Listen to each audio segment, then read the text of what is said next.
بسم اللہ الرحمن الرحیم۔ غسل کب واجب ہوتا ہے؟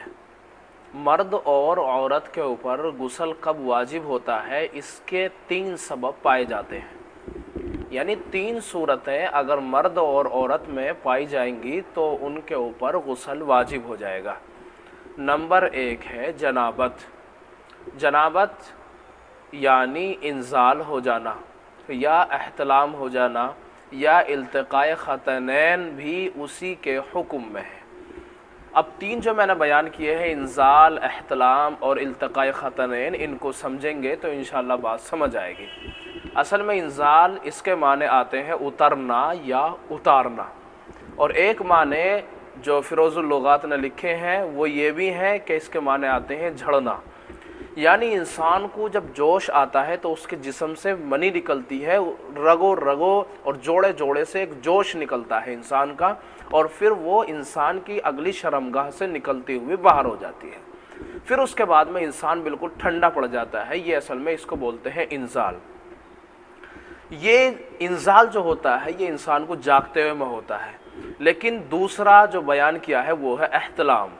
احتلام اصل میں کہتے ہیں کہ مرد کو خواب کے اندر ہوتا ہے، سوتے ہوئے ہوتا ہے، اس کو احتلام بولتے ہیں، جس کو انگلش کے اندر نائٹ فیل وغیرہ بھی کہتے ہیں۔ اور تیسرا ہے التقاء خطنین۔ یہ بہت اہم مسئلہ ہے، اس مسئلے کا اکثر لوگوں کو معلوم نہیں ہوتا، عوام کو خاص طور پہ یہ نہیں جانتے کہ التقاء خطنین اصل میں ہے کیا چیز، اس لیے آپ لوگوں کو سمجھنا بہت ضروری ہے۔ صحابہ کے دور کے اندر، شروع زمانے کے اندر بھی اس میں بہت زیادہ جو ہے شک اور شبہ رہا تھا، لیکن اس سلسلے میں طحاوی نے، امام طحاوی رحمۃ اللہ علیہ نے اس کو کھول کر کے بیان کیا، اور پھر اس کے بعد میں اور لوگوں نے بھی اس کو سمجھایا۔ خیر بات سمجھ میں آئی۔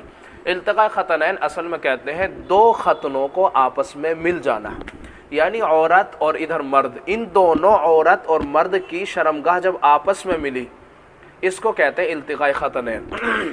لیکن صرف ملنے سے غسل واجب نہیں ہوتا، یہ یاد رکھیں۔ تو پھر کیا ہے؟ اذا جاوز الختان فقد وجب الغسل، اذا جاوز الختان الختان فقد وجب الغسل، یہ حدیث پاک ہے۔ اللہ کے نبی علیہ الصلوۃ والسلام نے فرمایا ہے، حضرت عائشہ رضی اللہ تعالی عنہ اس حدیث کی راوی ہے۔ تو جب آپس میں 2 ختنین ملے تو ایسی صورت کے اندر غسل واجب ہو جاتا ہے، لیکن غسل واجب ہونے کے لیے یہ جو مرد کی سپاری ہے یہ عورت کی شرمگاہ کے اندر داخل ہو جائے، اور داخل ہونے کے بعد میں مرد کو انزال نہ ہو، یعنی اس کی منی خارج نہ ہوئی ہو، بلکہ وہ جو کا تو جیسا پہلا تھا ویسے ہی ہے، لیکن آپس میں ایک دوسرے کے ختنے مل گئی، حالانکہ داخل ہو چکی ہے مرد کی شرمگاہ عورت کی شرمگاہ کے اندر، لیکن غسل واجب نہیں ہوگا، اس کو بولتے ہیں التقاء خطنین۔ تو پہلی صورت ہے جنابت، انزال ہونا یا احتلام ہونا، اور التقاء خطنین اسی حکم میں آتا ہے، لہٰذا یہ ایک صورت ہوئی جنابت کی۔ نمبر 2 ہے حیض کا انقطاع۔ اصل میں حیض کا انقطاع، حیض کے معنی آتے ہیں ماہواری کا، جو عورت کو خون آتا ہے، جس کو انگلش کے اندر پیریڈ بولتے ہیں۔ یہ خون عورت کو ہر مہینے آتا ہے، جب عورت کا خون بند ہو جائے اس کے اوپر غسل کرنا واجب ہو جاتا ہے۔ دوسری صورت یہ ہے۔ تیسری صورت ہے نفاس کا انقطاع۔ اصل میں نفاس کہتے ہیں اس خون کو جو عورت کو اس وقت آتا ہے جبکہ بچے کی پیدائش ہوتی ہے، جب بچہ پیدا ہوتا ہے اس وقت میں جو خون عورت کو آتا ہے اس کو بولتے ہیں نفاس۔